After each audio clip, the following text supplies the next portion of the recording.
ഹരിയോ. ഇന്ന് നമ്മൾ ധ്യാനിക്കാൻ പോകുന്നത് ശ്രീ ഗണപതി ഷോഡശ നാമസ്തോത്രത്തെ കുറിച്ചാണ്.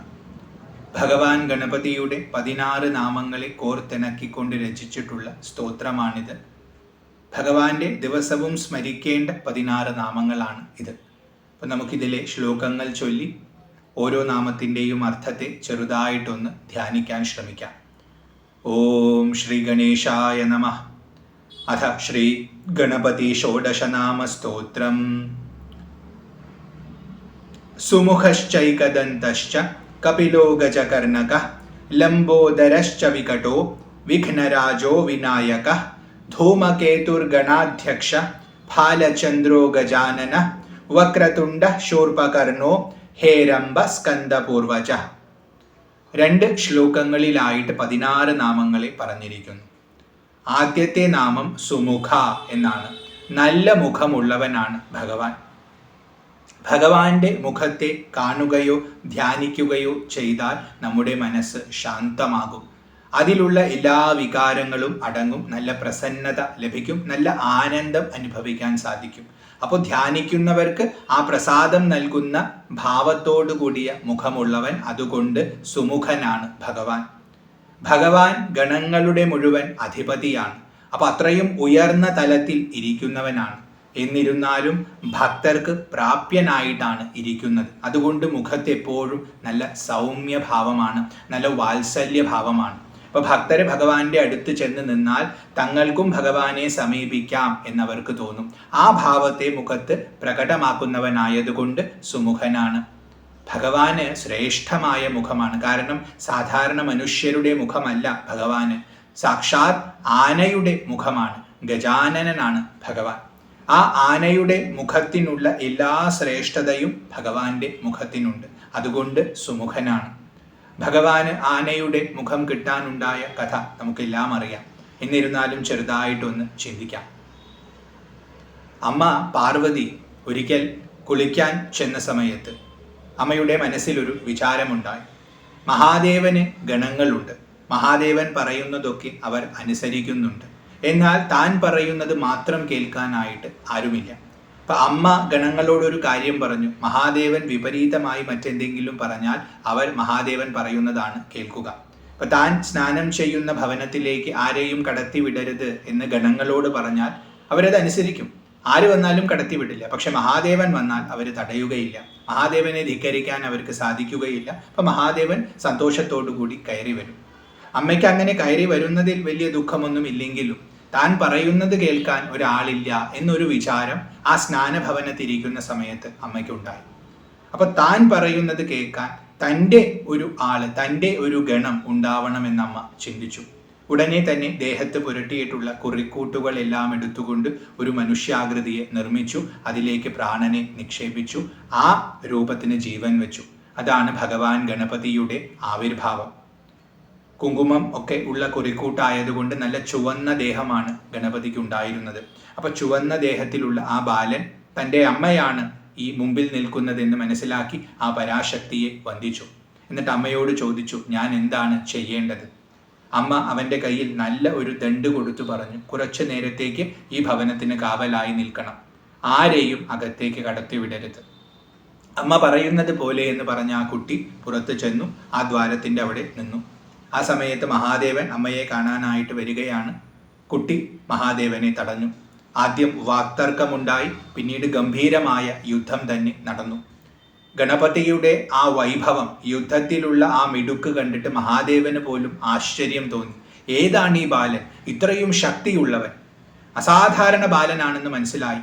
ഗംഭീരമായ യുദ്ധം നടന്നു. യുദ്ധത്തിൽ തനിക്ക് ജയിക്കാൻ പറ്റുന്നില്ല എന്ന ഭാവം വരെ എത്തി. ആ സമയത്ത് വളരെ ദേഷ്യത്തോടു കൂടി തൻ്റെ മുഴുവൻ രൗദ്രതയും പ്രകടമാക്കി മഹാദേവൻ തൃശൂലം എയ്തുകൊണ്ട് ആ കുട്ടിയുടെ ശിരസിനെ ഛേദിച്ചു.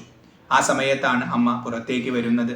മകൻ്റെ ശിരസറ്റ് കിടക്കുന്ന ദേഹം കണ്ടപ്പോൾ അമ്മയ്ക്ക് വല്ലാത്ത ദേഷ്യമായി. ശക്തിക്ക്, സാക്ഷാത് പരാശക്തിയാണ് ഉമ, ആ ഉമ്മയ്ക്ക് ദേഷ്യമുണ്ടായി എന്ന് മനസ്സിലായ സമയത്ത് മഹാദേവൻ ആ അമ്മയെ ഉടനെ തന്നെ ശാന്തമാക്കാനായിട്ട് ശ്രമിച്ചു. കാരണം പരാശക്തിക്ക് ദേഷ്യമുണ്ടായാൽ ലോകത്തിലുള്ള ഒരാൾക്കും പിന്നെ അതിനെ തടയാൻ പറ്റില്ല. അപ്പോൾ ആ ദേഷ്യം അതിര് കടന്നാൽ ലോകനാശം ഉറപ്പാണ്. അതുകൊണ്ട് ലോകനാശത്തെ ഒഴിവാക്കാനായിട്ട് ആ അമ്മയെ ശാന്തമാക്കാനായി മഹാദേവൻ പരിശ്രമിച്ചു. പേടിക്കേണ്ട, ഇതാരാണെന്നൊന്നും എനിക്ക് മനസ്സിലായില്ല, ഇത് നിന്റെ മകനാണെങ്കിൽ അവന് ഞാൻ ജീവൻ കൊടുക്കാം, പകരം ഒരു ശിരസ് ഞാൻ കൊടുക്കാം എന്ന് പറഞ്ഞ് അമ്മയെ ആശ്വസിപ്പിച്ചു. എന്നിട്ട് തൻ്റെ ഗണങ്ങളോട് പറഞ്ഞു, ഉടനെ തന്നെ വടക്കോട്ട് ചെല്ലുക, ആദ്യം കാണുന്ന ജീവിയുടെ തല കൊണ്ടുവന്ന് ഈ കുട്ടിക്ക് വെച്ചു കൊടുക്കുക. ഗണങ്ങൾ അതുപോലെ അനുസരിച്ചു. അവർ യാത്ര നടത്തി. അവരാദ്യം കണ്ടത് ഒരു ആനയെയാണ്. ആ ആനയുടെ ശിരസ് കൊണ്ടുവന്ന് ഈ കുട്ടിക്ക് വെച്ചു കൊടുത്തു. അങ്ങനെ മഹാദേവൻ ആ കുട്ടിക്ക് വീണ്ടും ജീവൻ നൽകി. ആ കുട്ടി ഉണർന്നു. അപ്പോൾ ആനയുടെ തലയോടുകൂടി ആ കുട്ടി ഉണർന്നു. നല്ല സുന്ദരമായ ആനയുടെ മുഖമാണ് ഭഗവാന് കിട്ടിയത്. അപ്പോൾ നല്ല സൗമ്യമായ ഭാവമാണ്, അതുകൊണ്ട് സുമുഖനാണ്. അങ്ങനെ ഉണർന്ന ആ കുട്ടിയെ അമ്മ ആലിംഗനം ചെയ്തു. അമ്മ ഒരുപാട് അനുഗ്രഹങ്ങൾ കൊടുത്തു. അതേ സമയത്ത് മഹാദേവനും ആലിംഗനം ചെയ്തു. നീ എൻ്റെ മകൻ തന്നെയാണെന്ന് പറഞ്ഞ് ആ കുട്ടിയെ അനുഗ്രഹിച്ചു. മഹാദേവന് മതിയായില്ല. എൻ്റെ ഗണങ്ങളുടെ മുഴുവൻ നാഥൻ ഇന്നു മുതൽ നീയാണ്, അതുകൊണ്ട് ഗണനാഥനാണ്, ഗണപതിയാണ്, ഗണേശനാണ് എന്നെല്ലാം പറഞ്ഞ് ആ കുട്ടിയെ അനുഗ്രഹിച്ചു. എന്നിട്ടും മഹാദേവന് മതിയായില്ല. അദ്ദേഹം തുടർന്ന് പറഞ്ഞു, നീ വിഘ്നേശ്വരനാണ്, ഏറ്റവും ആദ്യം പൂജിക്കേണ്ടത് ഇനി മുതൽ നിന്നെയാണ്. ഏത് ദേവതയെ ഉപാസിക്കുകയാണെങ്കിലും ഏത് മംഗളമായ കാര്യം ചെയ്യുകയാണെങ്കിലും അത് ആരംഭിക്കുന്നതിന് മുമ്പ് നിന്നെ ഉപാസിച്ചിരിക്കണം. എല്ലാവരാലും പ്രഥമ ഗണനീയൻ നീ തന്നെ ആയിരിക്കും. ഇതെൻ്റെ അനുഗ്രഹമാണ്. ഇത് കേട്ടപ്പോൾ ഭഗവാൻ ഗണപതിക്ക് സന്തോഷമായി. തൻ്റെ പിതാവാണെന്നുള്ള ഭാവത്തിൽ മഹാദേവനെ നമസ്കരിച്ചു. അമ്മയെയും നമസ്കരിച്ചു. അമ്മയ്ക്കും വളരെയധികം സന്തോഷമായി. അങ്ങനെയാണ് ഗണപതിയുടെ ആവിർഭാവം. അപ്പോൾ അതുകൊണ്ട് സുമുഖനാണ്. അത് കഴിഞ്ഞ് രണ്ടാമത്തെ നാമം പറയുന്നു ഏകദന്ത. ദന്തം എന്നാൽ പല്ല് എന്നാണ് അർത്ഥം. ആനയുടെ പ്രധാനപ്പെട്ട 2 പല്ലുകളാണ് ആനയുടെ കൊമ്പ്. അവിടെ ആനയ്ക്ക് പൊതുവെ 2 കൊമ്പുണ്ട്, എന്നാൽ ഗണപതിക്ക് ഒറ്റ കൊമ്പേ ഉള്ളൂ. അതുകൊണ്ട് ഏകദന്തൻ എന്ന പേര് ഭഗവാന് കിട്ടി. ഈ ഒറ്റ കൊമ്പ് ഉണ്ടാവാൻ പല കഥകളുണ്ട്. പല പുരാണങ്ങളിലും നമുക്ക് പല കഥകളാണ്. ഒരു പുരാണത്തിൽ ഭഗവാന്റെ ശിരസ്, ആ ആനയുടെ ശിരസ് കൊണ്ടുവന്ന് വെക്കുന്ന സമയത്തെ ആ ആനയ്ക്ക് ഒറ്റ കൊമ്പേ ഉള്ളൂ. അതുകൊണ്ട് ഗണപതി ഒറ്റക്കൊമ്പനാണ്. അതുകൊണ്ട് ഏകദന്ത. മറ്റൊരു കഥയിൽ ഗണപതിക്ക് 2 കൊമ്പും ഉണ്ടായിരുന്നു. അദ്ദേഹം പരശുരാമനോട് ഏറ്റുമുട്ടുന്ന ഒരു സന്ദർഭം ഉണ്ടായി. അവിടെ പരശുരാമൻ അദ്ദേഹത്തിന്റെ കൊമ്പിനെ മുറിച്ചു. അങ്ങനെ ഒറ്റക്കൊമ്പനായി. ഇപ്പോൾ ഒരു കൊമ്പ് മുറിഞ്ഞുപോയി, ഒറ്റക്കൊമ്പനായിട്ട് അദ്ദേഹം ശേഷിച്ചു, ശോഭിച്ചു. അതുകൊണ്ട് ഏകദന്ത. പിന്നെ മറ്റൊരു കഥയും കൂടിയുണ്ട്. മഹാഭാരതം രചിക്കാനായിട്ട് വ്യാസ മഹർഷി വളരെയധികം സമർത്ഥനായ ഒരു എഴുത്തുകാരനെ തേടുകയാണ്. കാരണം വ്യാസരുടെ മനസ്സിൽ തെളിയുന്ന ആശയം വ്യാസർ പറയുന്ന ക്രമത്തിൽ തന്നെ പകർത്തിയെടുക്കാൻ സാധിക്കുന്ന ഒരു മഹാപുരുഷൻ ഉണ്ടെങ്കിലേ മഹാഭാരതം എഴുതി പൂർത്തിയാക്കാൻ പറ്റും. അപ്പൊ അതിന് ആരാണ് ഏറ്റവും അനുയോജ്യനെന്ന് അന്വേഷിച്ചപ്പോൾ ബ്രഹ്മാവ് തന്നെ പറഞ്ഞു, ഗണപതിയാണ് ഏറ്റവും ശ്രേഷ്ഠൻ. ഗണപതി അല്ലാതെ മറ്റാർക്കും ഇത് സാധിക്കുകയില്ല. അതുകൊണ്ട് ഗണപതിയെ പ്രസാദിപ്പിച്ച് ഗണപതിയോട് പറഞ്ഞു, അങ്ങ് ഞാൻ പറയുന്നത് എഴുതിയെടുക്കണമെന്ന്. അപ്പൊ ഗണപതി പറഞ്ഞു, ഞാൻ എഴുതാം, പക്ഷേ എനിക്കൊരു നിബന്ധനയുണ്ട്. അങ്ങ് ഒരിക്കലും പറയുന്നത് നിർത്താൻ പാടില്ല. നിർത്താതെ പറഞ്ഞുകൊണ്ടിരിക്കണം. ഒരിക്കൽ അങ്ങ് നിർത്തിയാൽ ഞാൻ എഴുത്ത് നിർത്തും, അതോടുകൂടി പരിപാടി കഴിഞ്ഞു. പിന്നെ അങ്ങ് അപേക്ഷിച്ചാലും ഞാൻ എഴുതുകയില്ല. അപ്പൊ വ്യാസര് തിരിച്ചൊരു നിബന്ധന വെച്ചു, അങ്ങ് പറയുന്ന പോലെ തന്നെ ഞാൻ ചെയ്യാം, പക്ഷെ എനിക്കൊരു കണ്ടീഷൻ ഉണ്ട്. ഞാൻ പറയുന്നതിൻ്റെ അർത്ഥം മനസ്സിലാക്കിയിട്ടേ അങ്ങ് എഴുതാൻ പാടുള്ളൂ. ഗണപതിയും അത് അംഗീകരിച്ചു. അപ്പോൾ വ്യാസര് പറയാൻ തുടങ്ങി. അദ്ദേഹം പറഞ്ഞുകൊണ്ടിരിക്കുമ്പോൾ ഒരു ഭാഗത്തെത്തുമ്പോൾ അദ്ദേഹം വളരെ കഠിനമായ ഒരു ശ്ലോകം കൊടുക്കും. അതിൻ്റെ അർത്ഥം ഒന്ന് ചിന്തിക്കേണ്ടി വരും. ഗണപതിക്ക് പോലും ഒന്ന് ചിന്തിക്കേണ്ടി വരും. അങ്ങനെ ചിന്തിച്ച് അതിൻ്റെ അർത്ഥം മനസ്സിലാക്കി അത് എഴുതിയെടുക്കുമ്പോഴേക്കും വ്യാസര് തുടർന്നുള്ള ശ്ലോകങ്ങൾ ചിന്തിച്ചിട്ടുണ്ടാവും, അത് പറഞ്ഞു കൊടുക്കും. അങ്ങനത്തെ ശ്ലോകങ്ങൾ, ഗ്രന്ഥി ശ്ലോകങ്ങൾ എന്നാണ് അത് അറിയപ്പെടുന്നത്, മഹാഭാരതത്തിൽ നമുക്ക് കാണാം. അപ്പോൾ വളരെ കഠിനമായ അർത്ഥമാണ്. കാരണം ഗൂഢാർത്ഥമുള്ളതാണ്. ഗണപതിക്ക് പോലും ഒന്ന് ചിന്തിച്ചിട്ട് വേണം അർത്ഥം മനസ്സിലാക്കാൻ. അപ്പൊ അങ്ങനത്തെ ശ്ലോകങ്ങളോട് കൂടി മഹാഭാരത രചന പൂർണ്ണമായി. പക്ഷെ എഴുതിക്കൊണ്ടിരിക്കുന്ന സമയത്ത് വ്യാസര് പറയുന്നുണ്ട്, വളരെ വേഗതയിലാണ് ഭഗവാൻ പകർത്തുന്നത്. ആ എഴുത്താണി ഒടിഞ്ഞുപോയി. ഒടിഞ്ഞുപോയ സമയത്ത് നിർത്താൻ ഒട്ടും സമയമില്ല, തുടർന്നുകൊണ്ടേ ഇരിക്കണം എന്നുള്ളത് കൊണ്ട് തൻ്റെ സ്വന്തം കൊമ്പ് ഒടിച്ചെടുത്തുകൊണ്ട് അതിനെ എഴുത്താണിയായി ഉപയോഗിച്ചുകൊണ്ട് മഹാഭാരതം പൂർത്തിയാക്കി എന്നൊരു കഥയുണ്ട്. അതുകൊണ്ട് ഏകദന്തനായി. അപ്പോൾ ആ ഭക്തന് കൊടുത്തിട്ടുള്ള അനുഗ്രഹത്തെ പൂർത്തീകരിക്കാനായി മഹാഭാരതം എഴുതി കൊടുക്കാം, നിർത്താതെ എഴുതി കൊടുക്കാം എന്ന് പറഞ്ഞു. അത് പൂർത്തീകരിക്കാനായി സ്വന്തം കൊമ്പൊടിച്ചവൻ. അത്രയും ഭക്തരോട് സ്നേഹമുള്ളവനാണ്, അത്രയും വൈഭവമുള്ളവനാണ്. അതുകൊണ്ട് ഏകദന്തൻ. ഇനി രണ്ടില്ല ഒന്നേ ഉള്ളൂ എന്ന ഭാവത്തെ സിദ്ധിച്ചവൻ, അത് സൂചിപ്പിക്കാൻ തത്വാർത്ഥമായിട്ടും ഏകദന്തൻ എന്ന് ഭഗവാനെ വിളിക്കുന്നു. അതായത് അദ്വൈത രൂപനാണ് ഭഗവാൻ. ഭഗവാനിൽ രണ്ടില്ല, ഞാനെന്നും എൻ്റേതെന്നുമുള്ള രണ്ടെന്ന ഭാവം. അതായത് കാണുന്നവൻ കാണപ്പെടുന്നത് എന്ന ഭാവത്തിലാണ് നമ്മളൊക്കെ നിൽക്കുന്നത്. ഇതാണ് നമ്മുടെ ദ്വൈതം. എന്നാൽ ഭഗവാൻ ഇതില്ല, ഭഗവാൻ മാത്രമേ ഉള്ളൂ. കാണപ്പെടുന്നതെന്ന് പറഞ്ഞ് തന്നിൽ നിന്ന് അന്യമായിട്ടൊരു പൊരുളിനെ ഭഗവാൻ കാണുന്നില്ല. ഭഗവാൻ നിത്യം ആത്മബോധത്തിൽ ഇരിക്കുന്നവൻ, അതുകൊണ്ട് അദ്വിതീയൻ, അദ്വൈത ബോധമുള്ളവൻ, അതുകൊണ്ട് ഏകദന്തൻ എന്ന് ഭഗവാനെ വിളിച്ചിരിക്കുന്നു. അപ്പോൾ സുമുഖ, ഏകദന്ത രണ്ട് നാമങ്ങൾ പറഞ്ഞു. മൂന്നാമതായി പറയുന്നു കപില. കപിലം എന്നാൽ ഒരു നിറത്തിന്റെ പേരാണ്. ഈ പേരിന് രണ്ട് തരത്തിലുള്ള നിറങ്ങൾ പറയും. ഒന്ന് അരുണ നിറം എന്നർത്ഥം വരും. അപ്പൊ നല്ല അരുണ നിറത്തോടു കൂടിയവൻ, അതുകൊണ്ട് കപിലനാണ് ഭഗവാൻ. കപില ശബ്ദത്തിന് സ്വർണം എന്ന അർത്ഥവുമുണ്ട്. അപ്പൊ സ്വർണത്തിന് സമാനമായ നിറത്തോടു കൂടിയവൻ, അതുകൊണ്ടും കപിലനാണ് ഭഗവാൻ. ഗണപതിക്ക് പല ഭാവങ്ങളുണ്ട്. പല ഭാവങ്ങളിലും പല നിറങ്ങളാണ്. അദ്ദേഹത്തിന്റെ മുഖത്തിന് തന്നെ എണ്ണം വ്യത്യാസം വരും, ആയുധങ്ങളുടെ എണ്ണത്തിൽ വ്യത്യാസം വരും, കൈകളുടെ എണ്ണത്തിൽ വ്യത്യാസം വരും. അപ്പൊ ഭാവവ്യത്യാസത്തിൽ പല ഭാവങ്ങളുണ്ട്. അതുകൊണ്ട് തന്നെ അരുണ നിറത്തിലുള്ള ഗണപതിയുമുണ്ട്, സ്വർണ നിറത്തിലുള്ള ഗണപതിയുമുണ്ട്. അപ്പൊ കപില എന്ന ശബ്ദം രണ്ട് പ്രകാരത്തിലും എടുക്കാം. ആ ഭാവത്തിലുള്ളവനാണ്, അതുകൊണ്ട് കപില. അപ്പൊ അരുണ നിറത്തിലുള്ളവൻ, സ്വർണ നിറത്തിലുള്ളവൻ.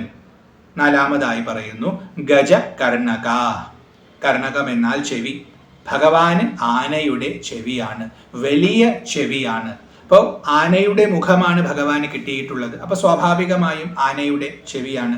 ഗജ ശബ്ദത്തിന് വലുത് എന്നർത്ഥം പ്രത്യേകമായി എടുത്താൽ വലിയ ചെവിയുള്ളവനാണ്. ഭക്തര് പറയുന്നത് മുഴുവൻ കേൾക്കുന്നവനാണ്. ആ കേൾക്കാനുള്ള മനസ്സിനെയാണ് ആ വലിയ ചെവി പറയുന്നത്. ഭക്തർ എവിടെ നിന്ന് വിളിച്ചാലും ഭഗവാൻ വിളി കേൾക്കും. വിളിപ്പുറത്താണ് ഭഗവാൻ, അതുകൊണ്ട് വലിയ ചെവി ഭഗവാൻ സ്വീകരിച്ചിരിക്കുന്നു. അപ്പൊ ഭക്തരോട് അത്രയും അനുകമ്പയാണ്, സ്നേഹമാണ്. ഇനി നമ്മൾ പണ്ടുകാലത്ത് അറിവ് നേടിയിരുന്നത് ശ്രവണത്തിലൂടെയാണ്. വേദത്തിന് പോലും ശ്രുതി എന്നാണ് പേരുണ്ടായിരുന്നത്. അപ്പൊ എല്ലാം കേട്ടാണ് മനസ്സിലാക്കിയത്. അതുകൊണ്ട് ഭഗവാൻ വളരെയധികം അറിവുള്ളവനാണ്, അറിവ് ഗ്രഹിക്കാനുള്ള ശേഷിയുള്ളവനാണ്, അതുകൊണ്ട് വലിയ ചെവിയുള്ളവനാണ്. അപ്പൊ എല്ലാം കേട്ട് മനസ്സിലാക്കാനുള്ള ശക്തി ഉള്ളവൻ ആയതുകൊണ്ട് ഗജകർണക എന്ന് വിളിച്ചിരിക്കുന്നു. 4 നാമങ്ങൾ പറഞ്ഞു. സുമുഖ, ഏകദന്ത, കപില, ഗജകർണക. തുടർന്ന് പറയുന്നു ലംബോദര. ലംബമായ ഉദരമുള്ളവൻ, വലിയ വയറുള്ളവൻ. ഭഗവാന്റെ രൂപം നമുക്ക് മനസ്സിൽ കാണാൻ പറ്റും. അരുണ നിറമാണ് പൊതുവെ പറയുക. ആനയുടെ തലയാണ്, വലിയ ചെവികളുണ്ട്, നല്ല സൗമ്യമായ മുഖമാണ്, വലിയ വയറ് അദ്ദേഹത്തിനുണ്ട്, അതുകൊണ്ട് ലംബോദര. വലിയ വയർ, എല്ലാം ഭുജിക്കുന്നവനാണ്. തൻ്റെ ജീവിതത്തിൽ തനിക്ക് എന്ത് അനുഭവം ഉണ്ടായാലും അതിനെ സ്വീകരിക്കും. അത് പക്ഷെ അദ്ദേഹത്തെ ബാധിക്കുകയില്ല. കാരണം അതിനെ മുഴുവൻ ദഹിപ്പിക്കാനുള്ള ശേഷി അദ്ദേഹത്തിനുണ്ട്. നമ്മുടെ ജീവിതത്തിൽ ഉണ്ടാവുന്ന എല്ലാ അനുഭവങ്ങളും നമുക്ക് പലപ്പോഴും സ്വീകരിക്കാൻ പറ്റാറില്ല. ചിലത് നമ്മളെ വളരെയധികം സന്തോഷിപ്പിക്കും, ചിലർ വളരെയധികം ദുഃഖിപ്പിക്കും. അപ്പൊ നമ്മളിൽ പരിണാമം ഉണ്ടാക്കുന്നവയാണ് ഈ അനുഭവങ്ങളൊക്കെ. അതിനെ അതേപോലെ സ്വീകരിച്ച് നിലനിർത്തി അനുഭവിക്കാൻ നമുക്ക് സാധിക്കാറില്ല. ഒന്നെങ്കിൽ സുഖിക്കുകയോ അല്ലെങ്കിൽ ദുഃഖിക്കുകയോ നമ്മൾ ചെയ്യും. എന്നാൽ ഗണപതി ആത്മഭാവത്തിൽ ഇരിക്കുന്നവനാണ്, മഹായോഗീശ്വരനാണ്. അതുകൊണ്ട് തന്നെ എന്ത് അനുഭവം ഉണ്ടായാലും അത് അതേപടി സ്വീകരിച്ച് ദഹിപ്പിക്കും. അതായത് അതുകൊണ്ട് അധികം സുഖിക്കുകയുമില്ല, ദുഃഖിക്കുകയുമില്ല. അദ്ദേഹം പരമാനന്ദമഗ്നനായി തന്നെ എപ്പോഴും തുടരും. അപ്പൊ എല്ലാം ഭുജിക്കാനുള്ള സാമർഥ്യമുള്ളത് കൊണ്ട് ലംബോദരനാണ് ഭഗവാൻ. ഭഗവാന് നല്ല വയറുണ്ട്, അതുകൊണ്ടും ലംബോദരനാണ്. കുബേരന്റെ അഹങ്കാരമൊക്കെ ഇല്ലാതെയാക്കിയ കഥ നമ്മൾ കേട്ടിട്ടുണ്ട്. അതായത് മഹാദേവനെ ഒന്ന് ക്ഷണിക്കാനായിട്ട് കുബേരൻ വന്നു. കുബേരന് വളരെയധികം ധനമുണ്ട്. അപ്പൊ ആ ധനത്തിന്റെ പ്രതാപം ഒന്ന് കാണിക്കണമെന്ന് ചെറിയൊരു വിചാരമുണ്ടായി. നല്ല ഭക്തനാണ്, മഹാദേവനോട് നല്ല സ്നേഹമാണ്, സുഹൃത്തിനെ പോലെയാണ് മഹാദേവനോട്. അപ്പൊ ആ ഒരു സൗഹൃദം കൊണ്ടും ഭക്തി കൊണ്ടും വന്ന് വിളിച്ചു. അമ്മയോടുകൂടി അങ്ങ് വരണം, വീട്ടിൽ വന്ന് ഭുജിക്കണം, ഞാൻ അതിനു വേണ്ട ഏർപ്പാടുകളെല്ലാം ചെയ്യാമെന്ന്. പക്ഷെ ഉള്ളിൽ ചെറിയൊരു അഹങ്കാരമുണ്ട്. തൻ്റെ ധനസ്ഥിതിയൊക്കെ ഒന്ന് കാണിച്ചു കൊടുക്കണം. മഹാദേവനൊക്കെ ഊട്ടാൻ മാത്രം കെൽപ്പുള്ളവനാണ് താൻ എന്ന് മറ്റുള്ളവർ പറയണമെന്നൊക്കെ ചെറിയൊരു വിചാരം ഉള്ളിലുണ്ടായിരുന്നു. മഹാദേവൻ ത്രികാലജ്ഞാനിയാണ്, സർവാന്തര്യാമിയാണ്. അദ്ദേഹത്തിന് കേട്ട പാടെ തന്നെ കാര്യം പിടികിട്ടി. അപ്പൊ കുബേരന് അഹങ്കാരം പാടില്ല. തൻ്റെ സുഹൃത്താണ്, തൻ്റെ ഭക്തനാണ്. അപ്പോൾ തൻ്റെ പ്രിയപ്പെട്ട ആൾക്കാർക്കൊന്നും അഹങ്കാരം പാടില്ല എന്ന വിചാരം ഉള്ളത് കൊണ്ട് അവൻ്റെ അഹങ്കാരത്തെ നീക്കാനായിട്ട് മഹാദേവൻ ഒരു പണി ചെയ്തു. ഞങ്ങൾക്ക് വരാൻ കുറച്ച് ബുദ്ധിമുട്ടാണ്, കുറച്ച് തിരക്കാണ്, ഒരു കാര്യം ചെയ്തോളൂ, എൻ്റെ മോനെ കൊണ്ടുപോയിക്കൊള്ളൂ, ഗണപതി ഇവിടെ ഇരിക്കുന്നുണ്ട്, അവനാണെങ്കിൽ ഭക്ഷണം കഴിക്കാൻ നല്ല ഇഷ്ടമാണ്, കൊണ്ടുപോയിക്കൊള്ളാൻ പറയും. അങ്ങനെ കൊണ്ടുപോവുകയാണ്. വളരെ ഗംഭീരമായിട്ട് കൊണ്ടുപോകാൻ മനസ്സിൽ ചെറിയൊരു വിഷമമുണ്ട്, ചെറിയ കുട്ടിയാണ്. മഹാദേവനൊക്കെ വന്നിരുന്നെങ്കിൽ കുറേ കൂടി വിളമ്പാമായിരുന്നത്, ഇപ്പം അത്രയൊന്നും വിളമ്പാൻ പറ്റില്ല എന്നുള്ളൊരു വിചാരത്തോടു കൂടി കുട്ടിയെ കൊണ്ടുപോയി വീട്ടിലിരുത്തി ഭക്ഷണം വിളമ്പാൻ തുടങ്ങി. ഉണ്ടാക്കിയ ഭക്ഷണം മുഴുവൻ തീർന്നു, കുട്ടിയുടെ വിശപ്പടങ്ങുന്നില്ല. അങ്ങനെ വിളമ്പുന്നവരെ തിന്നാനായിട്ട് കുട്ടി തുടങ്ങിയ സമയത്ത് കുബേരൻ പേടിച്ചുപോയി. അദ്ദേഹത്തിന് എന്ത് ചെയ്യണമെന്ന് അറിയുന്നില്ല. അയ്യോ രക്ഷിക്കണേ രക്ഷിക്കണേ എന്ന് പറഞ്ഞുകൊണ്ട് കുബേരൻ ഓടി കൈലാസത്തിലേക്ക് ചെന്നു. അമ്മയെയും അച്ഛനെയും സാഷ്ടാംഗം പ്രണമിച്ചു, രക്ഷിക്കണമെന്ന് പറഞ്ഞു. ആ സമയത്ത് ശിവൻ ശക്തിയെ ഒന്ന് നോക്കി. അപ്പൊ പാർവതി മകനെ അടുത്തേക്ക് വിളിച്ചു. കാരണം ഗണപതി കുബേരന്റെ പിന്നാലെ ഓടുവരികയാണ്. എൻ്റെ വിശപ്പ് മാറിയിട്ടില്ല എന്ന് പറഞ്ഞ് അദ്ദേഹത്തെ തിന്നാൻ എന്ന ഭാവത്തിൽ പിന്നാലെ ഓടുകയാണ്. കുബേരൻ ഭയന്നിട്ടാണ് വന്നത്. അപ്പൊ ആ ഗണപതിയെ വിളിച്ചു. ഗണപതി ഓടി അടുത്ത് ചെന്നു. അമ്മ ചെറിയൊരു മോദകം എടുത്ത് ആ കുട്ടിക്ക് കൊടുത്തു. ചെറിയൊരു കഷ്ണമാണ്, അത് കഴിച്ചു. അവന്റെ വിശപ്പ് മുഴുവൻ അടങ്ങി, ശാന്തനായി. അപ്പൊ കുബേരന് മനസ്സിലായി തൻ്റെ അഹങ്കാരത്തെ ഇല്ലാതെയാക്കാൻ വേണ്ടി ഭഗവാൻ ചെയ്തതാണ്.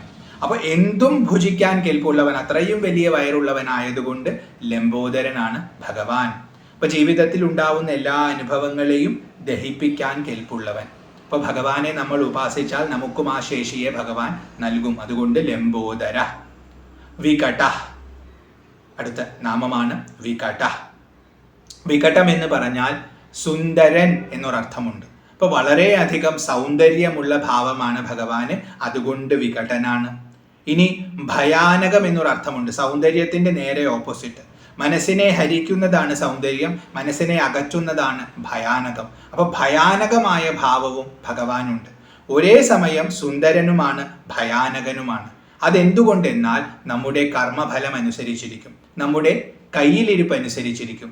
നമ്മൾ നല്ല ഭാവത്തോടു കൂടി സമീപിച്ചാൽ ഭഗവാൻ സുന്ദരനാണ്, നമ്മൾ ദുഷ്ടഭാവത്തിൽ സമീപിച്ചാൽ ഭഗവാൻ ഭയാനകനാണ്. അതുകൊണ്ട് വികട എന്ന് വിളിച്ചിരിക്കുന്നു, വികടനാണ്. ഇനി വിശാലമായവൻ എന്നൊരർത്ഥം വികട ശബ്ദത്തിനുണ്ട്. വളരെയധികം വിശാലമായവൻ, വിശാലമായ കായത്തോടു കൂടിയവൻ, വളരെ വലിയ ആകാരത്തിൽ ഇരിക്കുന്നവൻ, അതുകൊണ്ടും വികടനാണ്. അപ്പോ സുമുഖ, ഏകദന്ത, കപില, ഗജകർണക, ലംബോദര, വികട. 6 നാമങ്ങൾ നമ്മൾ ഇതുവരെ ധ്യാനിച്ചു. അടുത്തത് 7ാമത്തെ നാമമാണ് വിഘ്നരാജോ. വിഘ്നരാജ, വിഘ്നങ്ങളുടെ മുഴുവൻ രാജാവായിരിക്കുന്നവൻ. ഈ ഭാവത്തിൽ ഭഗവാൻ 2 കാര്യങ്ങൾ ചെയ്യുന്നു. ഒന്ന് വിഘ്നങ്ങളെ ഉണ്ടാക്കുന്നു, മറ്റേത് വിഘ്നങ്ങളെ ഇല്ലാതെയാക്കുന്നു. വിഘ്നങ്ങളെ ഉണ്ടാക്കുന്നുവെന്ന് പറഞ്ഞാൽ ഈ പ്രപഞ്ചത്തിൽ ഓരോ പ്രവൃത്തിയും അതിനനുസരിച്ചിട്ടുള്ള ഫലത്തെ അർഹിക്കുന്നു. അപ്പോൾ ഒരാൾ ഒരു കർമ്മം ചെയ്യാൻ പോകുമ്പോൾ അയാൾ അതിനു മുമ്പ് ചെയ്തിട്ടുള്ള കർമ്മങ്ങളുടെ ഫലമെല്ലാം ആ കർമ്മത്തെ സ്വാധീനിക്കും. അപ്പോൾ ചിലപ്പോൾ അതിന് വിരുദ്ധമായ ഫലമാണുള്ളതെങ്കിൽ അത് തടസ്സങ്ങളായിട്ട് വരും. ആ തടസ്സങ്ങളെ മുഴുവൻ കൃത്യമായി കർമ്മം നോക്കി നിർമ്മിക്കുന്നത് ഭഗവാനാണ്. അതുകൊണ്ട് വിഘ്നരാജനാണ് ഭഗവാൻ. ഇനി അതേ സമയം ആ ഭഗവാനെ ആശ്രയിച്ചാൽ എല്ലാ വിഘ്നങ്ങളെയും നിർമ്മിക്കുന്നവൻ നീയാണ്. കാരണം കർമ്മത്തിന്റെ ഫലത്തെ കൃത്യമായി കൊടുക്കുന്നവനാണ് ഭഗവാൻ. തന്നിഷ്ടപ്രകാരം ചെയ്യുന്നതല്ല, ഓരോ വ്യക്തിയുടെയും കർമ്മം നോക്കി അവന്റെ അനുഭവം എന്തൊക്കെയാണോ അത് അവന് കൊടുക്കുകയാണ് ചെയ്യുന്നത്. അപ്പോൾ അങ്ങനെയുള്ള ഭഗവാനെ ഭക്തർ ശരണം പ്രാപിച്ചാൽ അവരുടെ ജീവിതത്തിൽ കർമ്മദോഷം കൊണ്ടുണ്ടാകുന്ന വിഘ്നങ്ങളെ മുഴുവൻ ഭഗവാൻ നിവാരണം ചെയ്യും. അതിൻ്റെ ആക്കത്തെ കുറയ്ക്കും, അതിനെ ഇല്ലാതെയാക്കും. അങ്ങനെ നല്ല എളുപ്പത്തിലുള്ള പ്രയാണം അവർക്ക് സിദ്ധിക്കും. അതുകൊണ്ട് വിഘ്നരാജനാണ് ഭഗവാൻ. അപ്പൊ എല്ലാ ശുഭകാര്യം ചെയ്യുന്ന സമയത്തും നമ്മൾ ഉപാസിക്കേണ്ടത് ഭഗവാൻ ഗണപതിയെയാണ്. ഭഗവാനെ വിചാരിക്കാതെ ഒരു പ്രവൃത്തിയും നടത്താൻ പറ്റില്ല. കാരണം ഭഗവാനെ വിചാരിച്ചാൽ നമ്മുടെ കർമ്മദോഷങ്ങൾ കൊണ്ടുണ്ടാകാൻ സാധ്യതയുള്ള എല്ലാ വിഘ്നങ്ങളെയും ഭഗവാൻ തടഞ്ഞു തരും. ഭഗവാൻ അതിനെ നിവാരണം ചെയ്തു തരും, നമുക്ക് യാത്ര മംഗളപ്രദമാക്കി തരും. അതുകൊണ്ട് വിഘ്നരാജ 7ാമത്തെ നാമമായിരുന്നു. അടുത്തത് 8ാമത്തെ നാമമാണ് വിനായക. വിനായക എന്ന് പറഞ്ഞാൽ വളരെ ശ്രേഷ്ഠനായ നായകനാണ്. അതായത് എല്ലാവരെയും നയിക്കാൻ കെൽപ്പുള്ളവനായതുകൊണ്ട് വിനായകം. വി ശബ്ദം വിശേഷം എന്ന അർത്ഥത്തിൽ എടുക്കുമ്പോൾ നായക ശബ്ദത്തോട് ചേർത്ത് നല്ല ശ്രേഷ്ഠനായ നായകൻ. അദ്ദേഹത്തെക്കാൾ വലിയ ഒരു നായകൻ ഇല്ല. എല്ലാവരെയും നയിക്കേണ്ടത് ഭഗവാനാണ്. അതുകൊണ്ട് ഗണനായകനാണ്. എല്ലാ ഗണശബ്ദത്തിന് കൂട്ടം, സമൂഹം എന്നാണ് അർത്ഥം. എല്ലാം ഈ പ്രപഞ്ചത്തിൽ ഉള്ളതെല്ലാം സമൂഹം തന്നെയാണ്. ഇപ്പം നമ്മൾ നമ്മുടെ ശരീരത്തെ എടുത്തു നോക്കിയാൽ തന്നെ പല കൂട്ടങ്ങളും ചേർന്ന് നിൽക്കുന്നതാണ്. പല കോശങ്ങളുണ്ട്, അത് നിർമ്മിക്കുന്ന പല അവയവങ്ങളുണ്ട്. ഇങ്ങനെ പല കൂട്ടവും സമൂഹവും ചേർന്നിട്ടുള്ളതാണ് നമ്മുടെ ഈ ദേഹം. അതുകൊണ്ട് ഇത് തന്നെ ഗണങ്ങളുള്ളതാണ്. ഇതിൻ്റെ നാഥനും ഭഗവാനാണ്, അതുകൊണ്ട് ഗണപതിയാണ്. അപ്പോൾ വിനായക, എല്ലാവരെയും നയിക്കുന്നവനാണ്.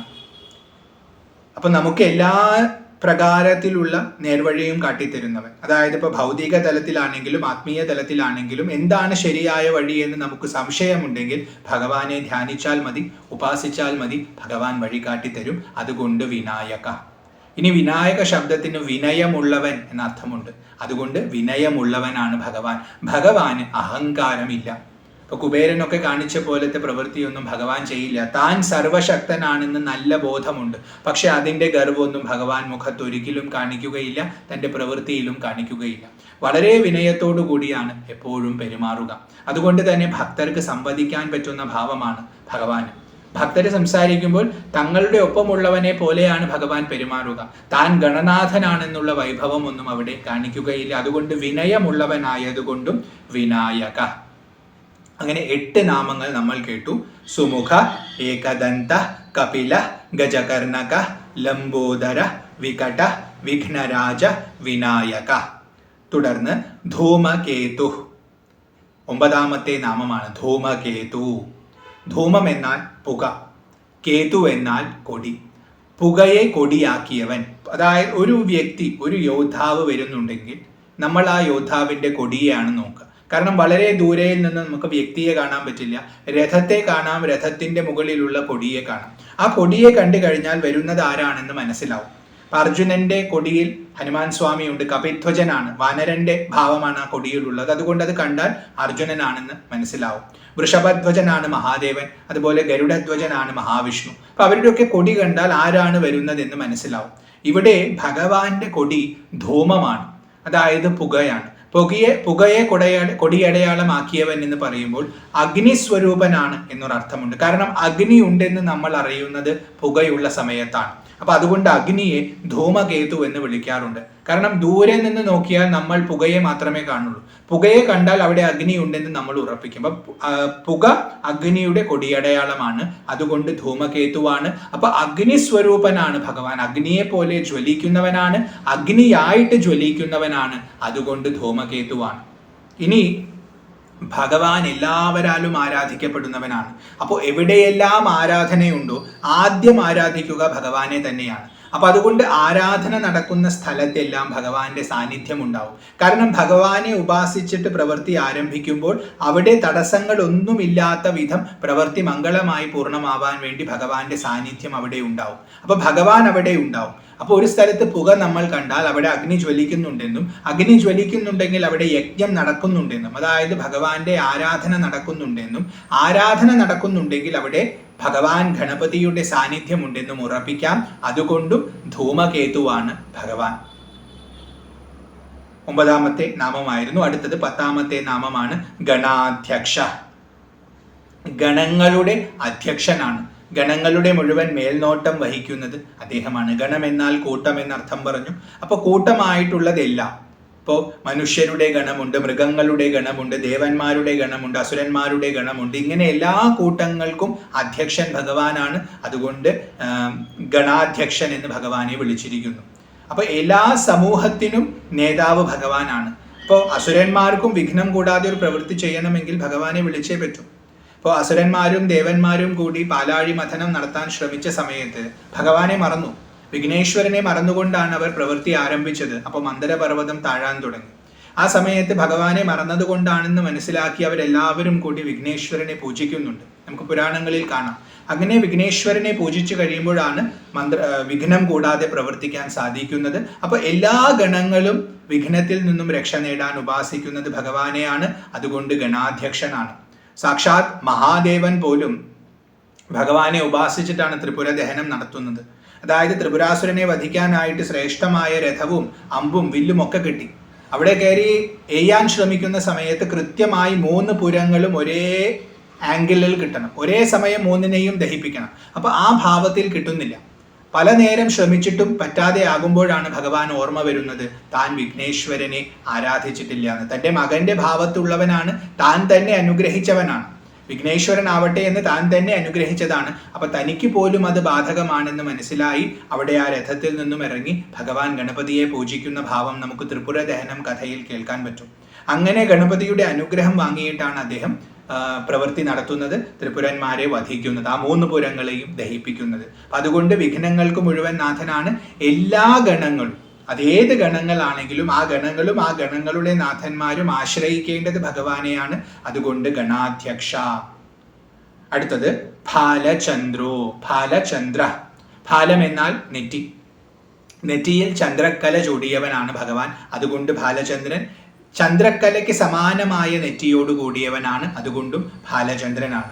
ഭഗവാന്റെ നെറ്റിക്ക് നല്ല പ്രകാശമുണ്ട്, നല്ല കുളിർമ അത് പ്രദാനം ചെയ്യും. ഭഗവാന്റെ നെറ്റിയെ ധ്യാനിച്ചാൽ തന്നെ മനസ്സ് ചന്ദ്രകിരണങ്ങൾ ഏറ്റ് തണുക്കുന്ന പോലെ തണുക്കും. അതുകൊണ്ട് ഫാലചന്ദ്ര എന്ന് ഭഗവാനെ വിളിച്ചിരിക്കുന്നു. അങ്ങനത്തെ നെറ്റിയോട് കൂടിയവൻ. അതല്ലെങ്കിൽ ചന്ദ്രക്കല, കാരണം മഹാദേവന്റെയും മഹാദേവിയുടെയും മകനാണല്ലോ. അപ്പൊ അവർക്ക് സമാനമായി ചന്ദ്രക്കല ധരിച്ചത് കൊണ്ടും ഫാലചന്ദ്ര എന്ന് പറയാം. എന്നാലും കൂടുതൽ തോന്നുന്ന അർത്ഥം ചന്ദ്രന് സമാനമായിട്ടുള്ള നെറ്റിയോട് കൂടിയവൻ ഫാലചന്ദ്ര. ഗജാനന. ആനനം എന്നാൽ മുഖം, ഗജം എന്നാൽ ആന. അപ്പൊ ആനയുടെ മുഖമുള്ളവൻ. ഗജ ശബ്ദത്തിന് വലുപ്പം നമ്മൾ കൽപ്പിച്ചാൽ വലിയ മുഖമുള്ളവൻ. ആ കഥ നമ്മൾ കേട്ടതാണ്. അതുകൊണ്ട് ഗജാനനനാണ് ഭഗവാൻ. 12ാമത്തെ നാമമായിരുന്നു. നമുക്ക് ആദ്യം കൊണ്ടൊന്നും നോക്കാം. സുമുഖ, ഏകദന്ത, കപില, ഗജകർണക, ലംബോദര, വികട, വിഘ്നരാജ, വിനായക, ധൂമകേതു, ഗണാധ്യക്ഷ, ഫാലചന്ദ്രോ, ഗജാനന. 12 നാമങ്ങൾ ധ്യാനിച്ചു. തുടർന്ന് വക്രതുണ്ട.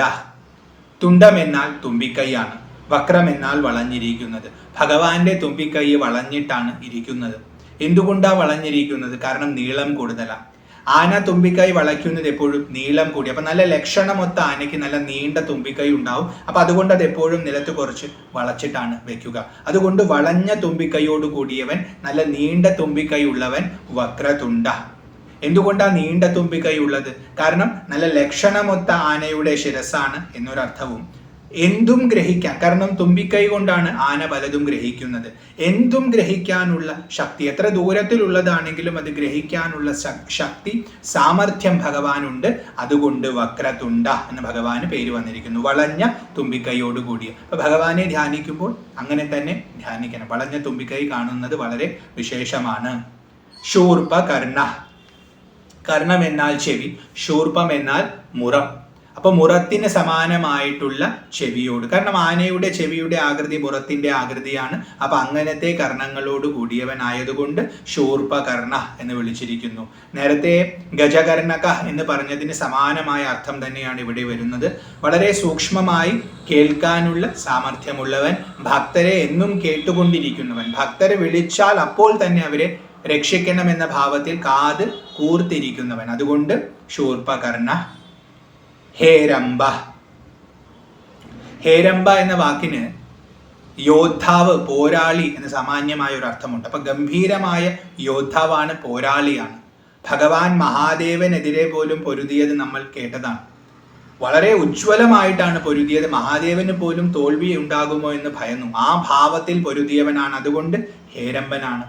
ഇനി ഏതോ ഒരു പുരാണത്തിൽ ഹേ എന്ന ശബ്ദത്തിന് സാധുക്കൾ എന്നർത്ഥവും രംഭ ശബ്ദത്തിന് പാലിക്കുന്നവൻ എന്നർത്ഥവും കൽപ്പിച്ചിട്ടുണ്ട്. അപ്പൊ അങ്ങനെയാണെങ്കിൽ ഹേരംബൻ എന്ന് പറഞ്ഞാൽ സാധുക്കളെ പാലിക്കുന്നവൻ, സാധുക്കളെ രക്ഷിക്കുന്നവൻ. അതുകൊണ്ട് ഹേരംബനാണ്. അപ്പൊ ശത്രു സൈന്യത്തെ പൊരുതി അവരെ തോൽപ്പിച്ച്, അതുകൊണ്ട് പോരാളിയാണ്. അങ്ങനെ അവരെ വധിച്ചുകൊണ്ട് സാധുക്കളെ, അതായത് ദുഷ്ടന്മാരെ നിഗ്രഹിച്ച് സാധുക്കളെ രക്ഷിക്കുന്നവനായതുകൊണ്ട് ഹേരംബ എന്ന് വിളിച്ചിരിക്കുന്നു. സ്കന്ദപൂർവജ. അവസാനത്തെ 16ാമത്തെ നാമമാണ് സ്കന്ദപൂർവജ. സ്കന്ദൻ എന്നാൽ ഭഗവാൻ സുബ്രഹ്മണ്യ സ്വാമിയാണ്. സുബ്രഹ്മണ്യന്റെ ജ്യേഷ്ഠനാണ്. അതുകൊണ്ട് സ്കന്ദപൂർവജ. ഇത് കഥകളിൽ നമുക്ക് വ്യത്യാസം കാണാം. ചില കഥകളിൽ, ചില പുരാണങ്ങളിൽ വരുന്ന കഥകളിൽ ഗണപതി ആദ്യം ഉണ്ടായി, പിന്നീടാണ് സ്കന്ദൻ ജനിക്കുന്നത്. ചില കഥകളിൽ സ്കന്ദനാണ് ആദ്യം ഉണ്ടാകുന്നത്, പിന്നീടാണ് ഗണപതി ഉണ്ടാവുന്നത്. പക്ഷെ ഗണപതി എന്ന തത്വം എല്ലാ കാലത്തും ഉണ്ട്. അതായത് വിഘ്നങ്ങളുടെ മുഴുവൻ നായകനായ, ഗണങ്ങളുടെ മുഴുവൻ നായകനായ ആ ശക്തിവിശേഷം എല്ലാ കാലത്തും ഉണ്ട്. അത് സാക്ഷാത് പരബ്രഹ്മ വസ്തു തന്നെയാണ്. അതൊരു ആകാരമെടുക്കുന്നത്, ഗണപതി എന്ന ഭാവം സ്വീകരിക്കുന്നത് ഈ രൂപത്തിലാണ്. പക്ഷെ അതിനു മുമ്പും അതിന് സാന്നിധ്യമുണ്ട്. അതുകൊണ്ട് എല്ലാവരേക്കാളും മുമ്പുള്ളവനായതുകൊണ്ട് സ്കന്ദപൂർവജ എന്നിവിടെ തീർച്ചയായിട്ടും പറയാം. സ്കന്ദനേക്കാൾ മുമ്പേ ഉണ്ടായിരുന്നവൻ, സ്കന്ദന്റെ ജ്യേഷ്ഠനായിട്ടിരിക്കുന്നവൻ. ഇപ്പൊ പൂർവജ എന്നുള്ള ശബ്ദത്തെ നമുക്ക് സ്കന്ദൻ പൂർവജനായിട്ടിരിക്കുന്നവൻ എന്ന രീതിയിലും പറയാം. അപ്പോൾ സ്കന്ദനെ ജ്യേഷ്ഠനായിട്ട് കാണുന്നവൻ, അപ്പോൾ സ്കന്ദന്റെ അനുജനായിട്ടിരിക്കുന്നവൻ, അഥവാ സ്കന്ദന് മുമ്പ് ജനിച്ചവനായതുകൊണ്ട് സ്കന്ദന്റെ ജ്യേഷ്ഠനായിട്ടിരിക്കുന്നവൻ. സ്കന്ദ ശബ്ദത്തിന് കുതിച്ചു ചാടുന്നവൻ എന്നാണ് അർത്ഥം. അപ്പൊ അത്രയും ശക്തിയുള്ള യോദ്ധാവിനെയാണ് സ്കന്ദൻ എന്ന് വിളിക്കുക. സുബ്രഹ്മണ്യ സ്വാമി നമുക്കൊക്കെ അറിയാം, ദേവസേനാ നായകനാണ്, ദേവസേനാധിപതിയാണ്. അദ്ദേഹമാണ് എല്ലാ അസുരന്മാർക്കും നേരെ യുദ്ധം ചെയ്യാൻ ദേവന്മാരെ സഹായിക്കുന്നത്. അദ്ദേഹം ഉണ്ടെങ്കിൽ യുദ്ധം ഉറപ്പായിട്ടും ജയിക്കും. അത്രയും കരുത്തുള്ളവനാണ്. അദ്ദേഹത്തിന് പോലും ജ്യേഷ്ഠനായിരിക്കുന്ന ജ്യേഷ്ഠരാജനാണ് ഭഗവാൻ. അതുകൊണ്ട് സ്കന്ദപൂർവജ, അല്ലെങ്കിൽ അദ്ദേഹത്തിന്റെ അനുജനാണെന്ന അർത്ഥത്തിലും എടുക്കാം. കാരണം കഥകളിൽ ഈ വ്യത്യാസം നമുക്ക് കാണാം. അപ്പോൾ 2 ശ്ലോകങ്ങളിലായിട്ട് നമ്മൾ 16 നാമങ്ങളെ സ്മരിച്ചിരിക്കുന്നു. സുമുഖശ്ചൈകദന്തശ്ച കപിലോ ഗജകർണകഃ ലംബോദരശ്ച വികടോ വിഘ്നരാജോ വിനായകഃ ധൂമകേതുർഗണാധ്യക്ഷ ഫാലചന്ദ്രോ ഗജാനനഃ വക്രതുണ്ഡ ശൂർപകർണോ ഹേരംബ സ്കന്ദപൂർവജഃ. 2 ശ്ലോകങ്ങൾ, 16 നാമങ്ങൾ. ഇനി ഫലശ്രുതി പറയുകയാണ്. ഷോഡശൈതാനി നാമാനി യഃ പഠേത് ശൃണുയാദപി വിദ്യാരംഭേ വിവാഹേ ച പ്രവേശേ നിർഗമേ തഥാ സംഗ്രാമേ സർവകാര്യേഷു വിഘ്നസ്തസ്യ ന ജായതേ. ഈ 16 നാമങ്ങൾ പഠിച്ചാൽ എന്താണ് ഗുണമെന്ന് പറയുകയാണ്. ഷോഡശൈതാനി നാമാനി, ഏതാനി ഈ പറഞ്ഞിട്ടുള്ള ഷോഡശ 16 നാമാനി നാമങ്ങളെ യഹ് പഠേ ആര് പഠിക്കുന്നുവോ, ശൃണുയാത് അപി അഥവാ ശ്രവിക്കുന്നുവോ. ഒന്നെങ്കിൽ ഈ 16 നാമങ്ങളെ പഠിക്കണം, അതല്ലെങ്കിൽ ഈ 16 നാമങ്ങളെ ശ്രവിക്കണം. ആരെങ്കിലും പറയുന്നത് കേൾക്കണം. ഇത് രണ്ടും ചെയ്താൽ, രണ്ടിൽ ഏതെങ്കിലും ഒന്ന് ചെയ്താൽ വിദ്യാരംഭേ അവന് തസ്യ വിഘ്നഃ ന ജായത്തെ. ഇതാണ് അവസാനത്ത്. വിഘ്നസ് തസ്യ ന ജായത്തെ, അവന് വിഘ്നം ഒരിക്കലും ഉണ്ടാവില്ല. ഏത് കാര്യങ്ങളിലൊക്കെ എന്ന് ചോദിച്ചാൽ എല്ലാ കാര്യങ്ങളിലും. അതിന് കുറച്ച് ഉദാഹരണങ്ങൾ പറയുകയാണ്.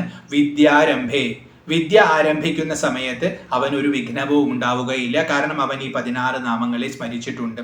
വിവാഹേ, വിവാഹം നടക്കുന്ന സമയത്ത് അവന് വിഘ്നങ്ങൾ ഉണ്ടാവുകയില്ല. പ്രവേശേ, പ്രവേശിക്കുന്ന സമയത്ത്. നിർഗമേ, പുറത്തേക്ക് പോകുന്ന സമയത്ത്. അപ്പോൾ പുറത്തു നിന്ന് വീട്ടിലേക്ക് വരുന്നത് പ്രവേശമെന്നും വീട്ടിൽ നിന്ന് പുറത്തേക്ക് പോകുന്നത് നിർഗമമെന്നും, അല്ലെങ്കിൽ ഒരു സ്ഥലത്തേക്ക് നമ്മൾ ആദ്യമായിട്ട് കയറി ചെല്ലുമ്പോൾ അവിടെ പ്രവേശമെന്നും, അവിടെ നിന്ന് മടങ്ങുമ്പോൾ അത് നിർഗമമെന്നും രണ്ടും പറയും. അവിടെയും നമുക്ക് വിഘ്നം ഉണ്ടാവുകയില്ല. സംഗ്രാമേ, യുദ്ധസമയത്ത്, ജീവിതത്തിൽ എപ്പോഴെല്ലാമാണോ സംഘർഷം ഉണ്ടാവുന്നത് ആ സമയത്തും വിഘ്നങ്ങൾ നമുക്കുണ്ടാവുകയില്ല. കാരണം ഈ 16 നാമങ്ങളെ നമ്മൾ സ്മരിച്ചതാണ്. സർവകാര്യേഷു, എല്ലാ കാര്യങ്ങളിലും, ഒരു കാര്യത്തിലും വിഘ്നം ഉണ്ടാവുകയില്ല. അതിന് പ്രധാനമായും കുറച്ചു കാര്യങ്ങൾ എടുത്തു പറഞ്ഞു. അതാണ് വിദ്യാരംഭം, വിവാഹം, പ്രവേശം, നിർഗമം, സംഗ്രാമം. എന്നാൽ ഇതിൽ മാത്രമല്ല, എല്ലാ കാര്യങ്ങളിലും വിഘ്നസ്തസ്യ ന ജായത്തെ, അവന് വിഘ്നങ്ങൾ ഉണ്ടാവുകയില്ല, അതുറപ്പാണ്. അപ്പോൾ ഈ 16 നാമങ്ങളെ ഒന്നെങ്കിൽ പഠിക്കുക, ഒന്നെങ്കിൽ ചൊല്ലുക, അല്ലെങ്കിൽ കേൾക്കുക. രണ്ടിൽ ഏതെങ്കിലും ഒന്ന് ചെയ്താൽ പിന്നെ ഒരു കാര്യത്തിലും വിഘ്നമുണ്ടാവുകയില്ല. കാരണം ഭഗവാന്റെ അനുഗ്രഹം സദാ ഉണ്ടാവും. എല്ലാ വിഘ്നങ്ങളെയും ആ വിഘ്നരാജൻ ഇല്ലാതെയാക്കും. അത്രയും ശക്തി ഭഗവാനുണ്ട്. അതാണ് ഷോഡശൈതാനി നാമാനി യഃ പഠേ ശൃണുയാദപി വിദ്യാരംഭേ വിവാഹേ ച പ്രവേശേ നിർഗമേ തഥാ സംഗ്രാമേ സർവകാര്യേഷു വിഘ്നസ്തസ്യ ന ജായതേ. ഓം തത്സത്. അങ്ങനെ ഈ ഷോഡശനാമസ്തോത്രം, ശ്രീ ഗണപതിയുടെ ഷോഡശനാമസ്തോത്രം സമ്പൂർണമായി. 16 നാമങ്ങളെയാണ് നമ്മൾ ധ്യാനിച്ചത്. ആ നാമങ്ങൾ ഒന്നും കൂടി പറയാം, ശ്രദ്ധയോടുകൂടി കേൾക്കുക. സുമുഖ, ഏകദന്ത, കപില, ഗജകർണക, ലംബോദര, വികട, വിഘ്നരാജ, വിനായക, ധൂമകേതു, ഗണാധ്യക്ഷ, ഫാലചന്ദ്രോ, ഗജാനന, വക്രതുണ്ഡ, ശൂർപകർണ, ഹേരംബ, സ്കന്ദപൂർവജ. അങ്ങനെ 16 നാമങ്ങൾ ഭഗവാൻ ഗണപതിയുടെ നാമങ്ങളാണ്. ഈ നാമങ്ങൾ ജപിക്കാൻ സാധിക്കുന്നവർ ജപിക്കുക, അല്ലെങ്കിൽ ഈ നാമങ്ങളെ ഒന്ന് സ്മരിക്കുക, അല്ലെങ്കിൽ ഒന്ന് ശ്രവിക്കുക. ഇനി ഒന്നും സാധിച്ചില്ലെങ്കിൽ ഭഗവാന്റെ ആ ഭാവത്തെ എങ്കിലും മനസ്സിൽ ധ്യാനിക്കുക. അങ്ങനെ ധ്യാനിച്ചാൽ എല്ലാ വിഘ്നങ്ങളെയും ആ ഭഗവാൻ നീക്കിത്തരും. മംഗളപ്രദമായ പ്രയാണം ഏത് കാര്യത്തിലാണെങ്കിലും നമുക്ക് ഉറപ്പ് നൽകും ഭഗവാൻ. അത് ഭഗവാന്റെ കരുണയാണ്, മഹിമയാണ്. ഇത് ശ്രീ ഗണപതി ഷോഡശനാമസ്തോത്രം സമ്പൂർണം. ഓം തത്സത്. ഈ 16 നാമങ്ങളുടെയും അർത്ഥത്തെ വിചിന്തനം ചെയ്ത ഈ എളിയ വ്യാഖ്യാനത്തെ ആ ഭഗവാൻ മഹാഗണപതിയുടെ തൃപ്പാദങ്ങളിൽ സമർപ്പിക്കുന്നു. ജീവിതത്തിൽ എല്ലാ കാലത്തും ആ ഭഗവാന്റെ അനുഗ്രഹം നമുക്ക് എല്ലാവർക്കും ഉണ്ടാകട്ടെ എന്ന് പ്രാർത്ഥിക്കുന്നു. കൃഷ്ണ ഗുരുവായൂരപ്പ നാരായണ. ഹരി ഓം.